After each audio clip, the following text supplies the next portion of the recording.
Salut, mon nom c'est Karen et aujourd'hui je vous présente une technique de coloriage avec des crayons de bois aquarellables Stabilo. Tout d'abord, vous allez avoir besoin évidemment de vos crayons, d'un peu d'eau tiède, d'un pinceau pointe fine ou d'un water brush et de votre illustration. La première chose à faire, c'est de remplir la surface que vous voulez colorier avec un peu d'eau. On n'en met pas trop, mais on en met juste assez pour que ce soit bien humide. Ensuite, avec votre couleur de crayon de bois aquarellable, vous allez venir ajouter de la couleur aux endroits où c'est plus foncé dans votre surface à colorier.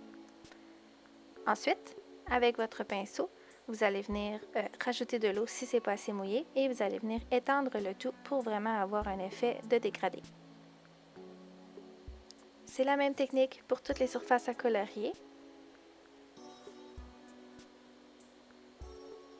Comme vous pouvez voir ici, je travaille surtout en faisant le contour et ensuite je viens avec le pinceau étendre la couleur dans le centre de ma surface à colorier.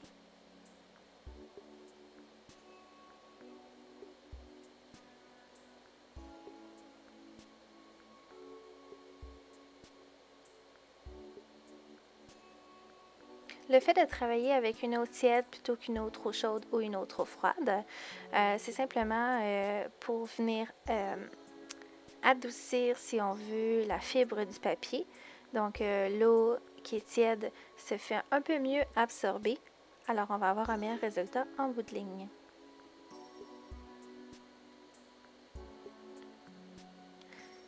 Gênez-vous pas de venir retoucher votre couleur. Si vous avez déjà appliqué la couleur et que vous l'avez déjà diluée avec l'eau, vous pouvez toujours venir en rajouter sans problème. Vous pouvez aussi faire des ombrages en utilisant un crayon soit gris foncé ou noir et en rajouter de la couleur aux endroits où c'est plus sombre dans le dessin. Vous pouvez aussi faire des sections qui sont pleines si on veut. Donc vous prenez simplement vos crayons de bois et vous coloriez des sections entièrement. Maintenant, pour faire un fond un peu plus léger et surtout sans marque de crayon, ce que je vous propose, c'est d'utiliser votre bloc d'acrylique, d'y mettre de l'eau et ensuite, avec le crayon, venir colorier, si on veut, votre bloc d'acrylique. Ça va vous faire un dépôt de couleur et ensuite, vous appliquez cette couleur-là avec le pinceau pour vraiment avoir un effet pâle qui est très délavé. Comme vous pouvez voir, j'utilise aussi un petit essuie-tout à côté pour venir absorber le surplus d'eau. Finalement, avec un crayon sec, donc à cette étape-ci, on n'utilise plus d'eau, vous pouvez venir rajouter des ombrages pour ajouter de la profondeur au dessin.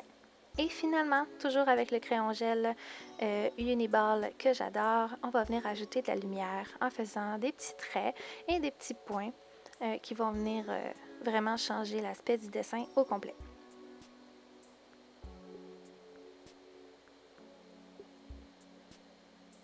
Et voilà, vous avez une belle illustration coloriée à la main avec des crayons de bois aquarellables de Stabilo.